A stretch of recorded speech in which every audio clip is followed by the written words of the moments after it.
20 नवंबर बुधवार शाम 6:15 पर मंत्रालय में मुख्यमंत्री डॉक्टर मोहन यादव की अध्यक्षता में वंदे मातरम के गान के साथ आरंभ हुई मंत्रिपरिषद की बैठक में लिए गए महत्वपूर्ण निर्णय। उप मुख्यमंत्री राजेंद्र शुक्ल ने पत्रकारों को दी बिंदुवार जानकारी। बुधवार शाम 8 बजे कैबिनेट के सभी सदस्य 2002 में हुई गुजरात के गोधरा की घटना पर आधारित द साबरमती रिपोर्ट फिल्म देखेंगे। शासन ने इसे टैक्स फ्री कर दिया है।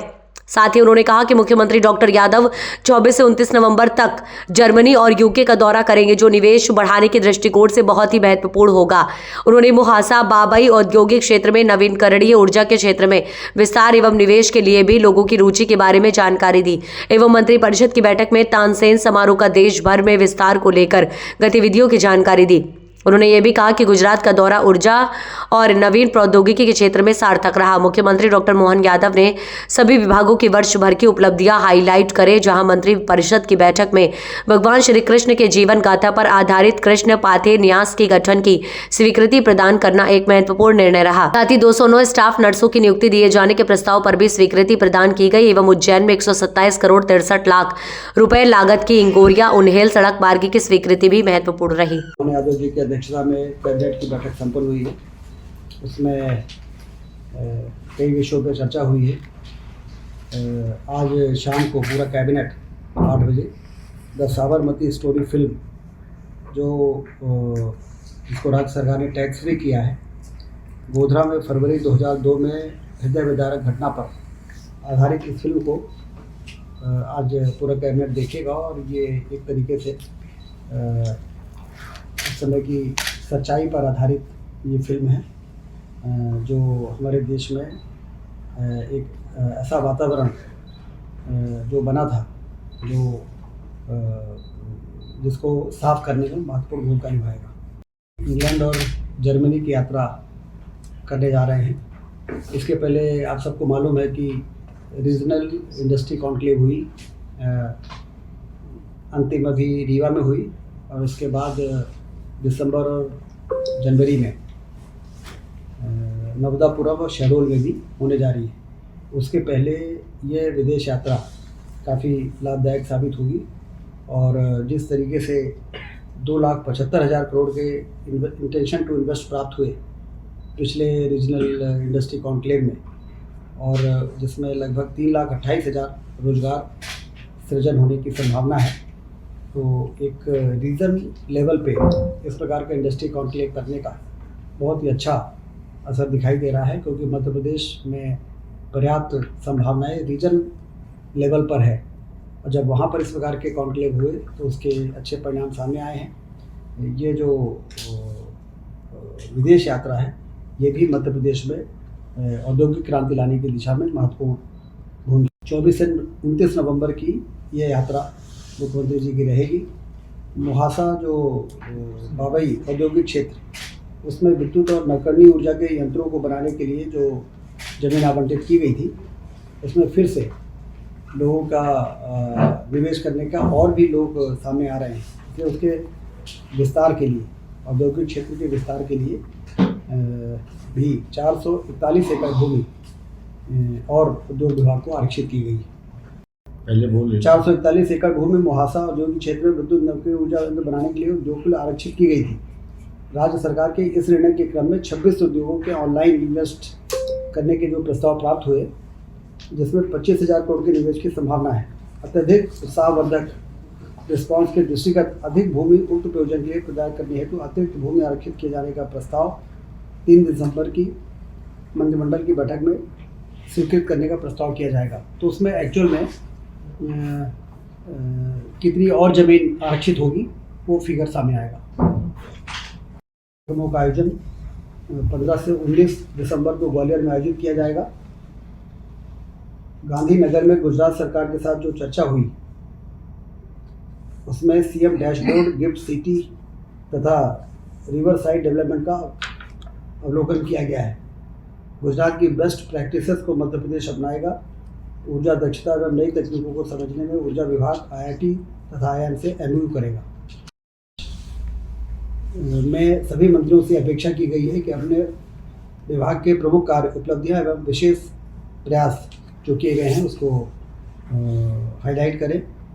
अपने विभाग के अगले सालों की प्रमुख योजनाएं और 5 बड़े काम भी चयनित कर उनके क्रियान्वयन की दिशा में उसकी रिव्यू करके और इसको प्रस्तुत करने का भी आग्रह मंत्रियों से किया गया है।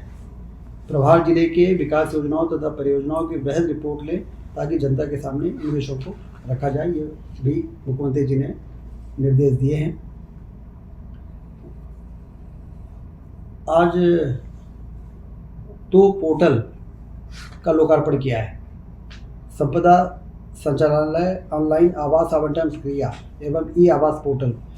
यह पोर्टल न होने से लोगों को कहाँ पे कौन सा घर उपलब्ध है और किस प्रकार से आवेदन करें या लोगों को चक्कर लगाने पड़ते थे, तो ये पोर्टल से अब संपदा अंतर्गत जितने भी शासकीय आवास हैं, कर्मचारी अधिकारियों को आवंटित करने में उनको भी आवेदन करना आसान होगा और उनको आवंटित करना भी आसान होगा। ऐसा एक पोर्टल कैबिनेट में मुख्यमंत्री जी ने उसकी शुरुआत की है। और दूसरा, आंगनबाड़ी कार्यकर्ताओं एवं सहायिकाओं की भर्ती का भी ऑनलाइन पोर्टल, ये देश का पहला नियुक्ति वाला पोर्टल होगा, जिसमें इस पोर्टल के माध्यम से उनकी नियुक्ति की जाएगी। श्री कृष्ण पाथेय न्यास की स्थापना हुई है। भगवान श्री कृष्ण अपने उनकी जीवन गाथा और वो उनका पद कहाँ कहाँ पड़ा है, उस सब जगहों को नोटिफाई करना और वहाँ पर लोगों को एक वहाँ पर आने जाने के लिए स्थिति निर्मित करना, इसके लिए एक न्यास का गठन किया गया, जिसका नाम दिया गया है श्री कृष्ण पाथेय न्यास। इसमें 28 सदस्य होंगे, 23 शासकीय सदस्य होंगे और 5 अशासकीय सदस्यों को 3 वर्ष के लिए नामांकित किया गया है।